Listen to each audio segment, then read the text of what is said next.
Coming up on Mountain News this morning, we have more information about the death of a toddler from Bell County. And Senate Bill 150 is already starting to cause controversy in school systems. Dedicated to Eastern and Southern Kentucky, this is WYMT Mountain News This Morning.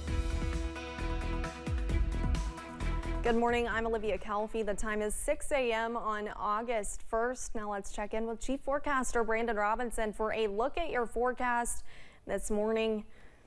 I'm still in shock that it's August, if we're being honest. Well, especially when you look at the temperatures outside. I mean, it's chilly out there this morning for August especially. Yes.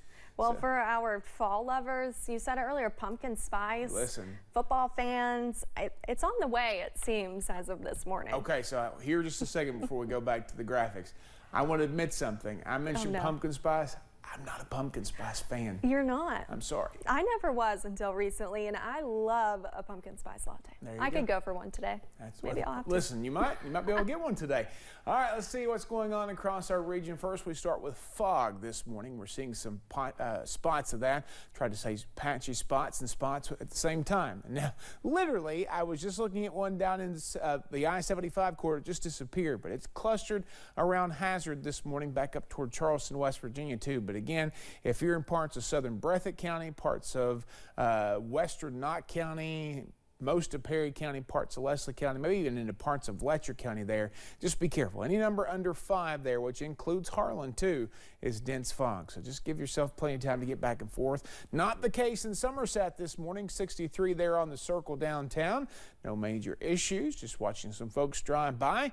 Here is the issue. Temperatures, 55 Wise, 67 Monticello, but there's a lot of mid to upper 50s and low 60s out there. That 67 in Monticello is the outlier today, but don't fret. 84 this afternoon, lots of sunshine, small chance for rain. I never want to take a chance for rain out, especially when it's this warm in the summertime. You always got to be careful, and of course, if it happens, it will be in the heat of the day this afternoon. Olivia? Thank you, Brandon. The Middlesboro Police Department is working to find out what happened to a toddler who died after reportedly being abused. The toddler died at Children's Hospital in Knoxville after being flown there from Middlesboro ARH. WYMT's Madison Carmouche has more. The current charges against the mother, though, are manslaughter in the 2nd degree, failure to report physical abuse, I believe wanton endangerment charge, but the manslaughter in the 2nd degree being the most severe at this time. Middlesboro Police Department is currently investigating the details of the case, but do not have much to share at this time. I would say that, again, this is an ongoing investigation that we're taking very seriously. We're working day and night on the investigation, and we're exploring every avenue and possibility of what could possibly happen to the child. The Bell County Commonwealth Attorney advises people of the community to say something if they see something. If a child is abused, report it. Don't withhold it. Don't go on. Report it. Call someone. Do something. Because this could very well be a different outcome had that been the case. While officials are still working to find out exactly what happened to the child, they say there is currently no threat to the public. However, this is not something that we take lightly. It's not something that I see every day. And because of the severity of the case itself, we are working as hard as we can.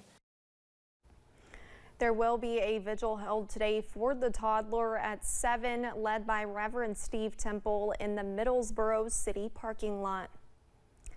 A Knott County man is sentenced to more than 12 years in federal prison for meth trafficking. Officials say 37-year-old Michael Nolan Sloan was found guilty of several charges following a 2-day trial in March.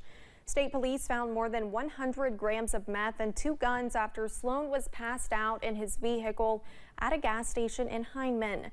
Sloan was not allowed to have guns after previous convictions of burglary and attempted murder after shooting 2 people in 2010. He must serve 85% of his sentence.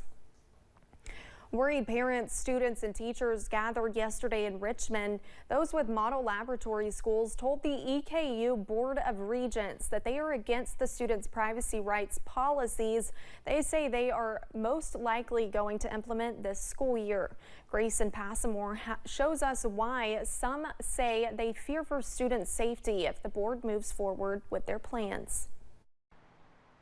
At Eastern Kentucky University, Model Laboratory Schools is made up of 700 students from kindergarten to 12th grade. Students like 11th grader Cami Marks, who is non-binary. You are your own person, but you're a separate group from your community, from your team and family that you build. You're just there.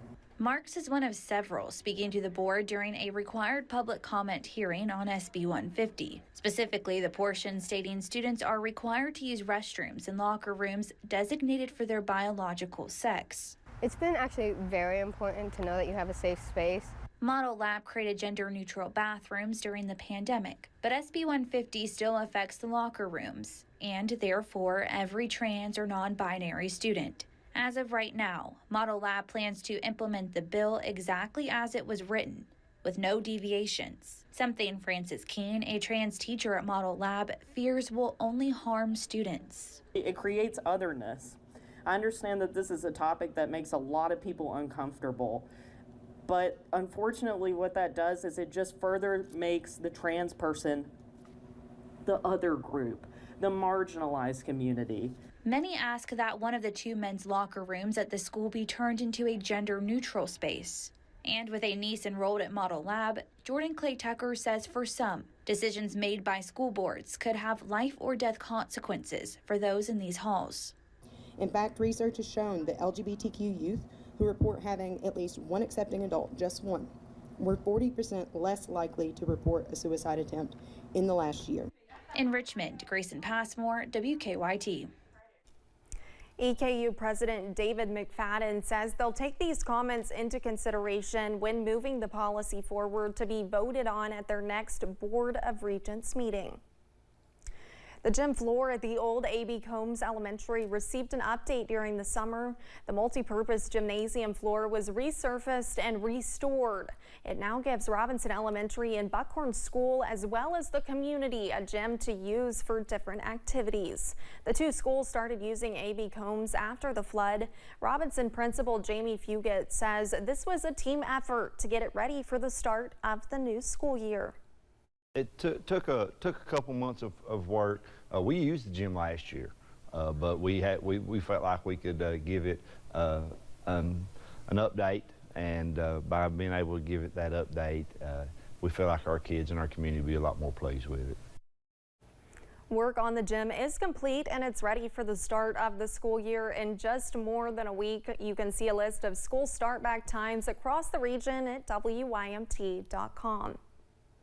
Huddle House in Hazard held its official ribbon cutting yesterday. Located on Village Lane in Hazard, they opened back in May after a fire destroyed the old restaurant in December 2020. Yesterday, they had free promotional items along with the ribbon cutting. Franchise Area Director Ryan Foy says sales have broken company records all across the board. So this location, they had the biggest opening day in company history. They had the biggest opening week in company history, and then they also broke the biggest sales record for any day in company history. This location's been the highest volume store in the system since they opened. Foy also says that the community has been very responsive to the new location, and he looks to see the support only grow from here on out.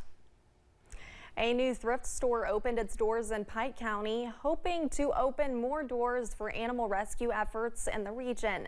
WYMT's Buddy Forbes has more from the Robinson Creek Rescue Charity. It's like a flea market to benefit the flea prone. It says our cause because it's animals, and we were hoping before we opened that people would be so impressed by it, they'd be like, are these prices for real? The For Real thrift store has folks and felines filing through the door to shop for secondhand finds while gaining firsthand experience in animal advocacy. We noticed there were a lot of gaps in animal rescue attempts and causes in this area.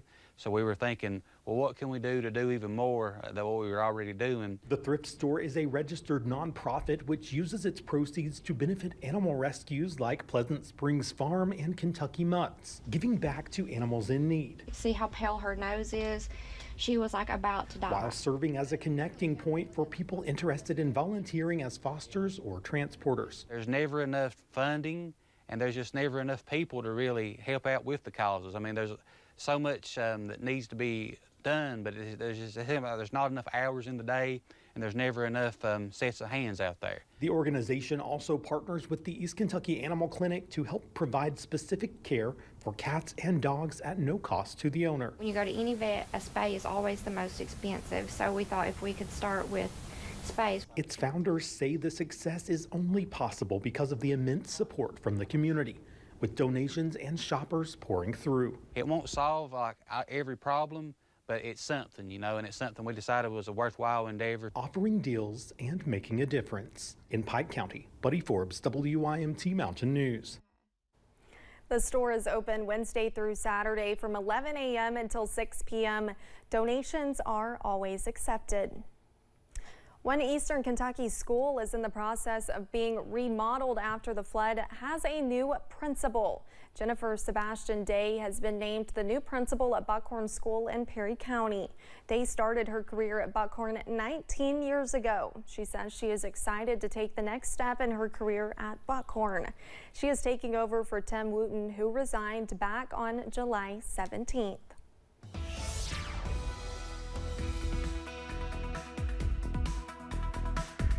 6:11 here on this foggy Tuesday morning, especially in spots like Jenkins over on US 119, US 23. Let's check out that camera this morning, and you can see some patchy, dense fog heading up the mountain into southwest Virginia. So slow down, take it easy out there. Use those low beams before it gets daylight, even after it gets daylight, because that daylight doesn't do a whole lot to let you see through the fog. Temperatures. Yeah, it's August.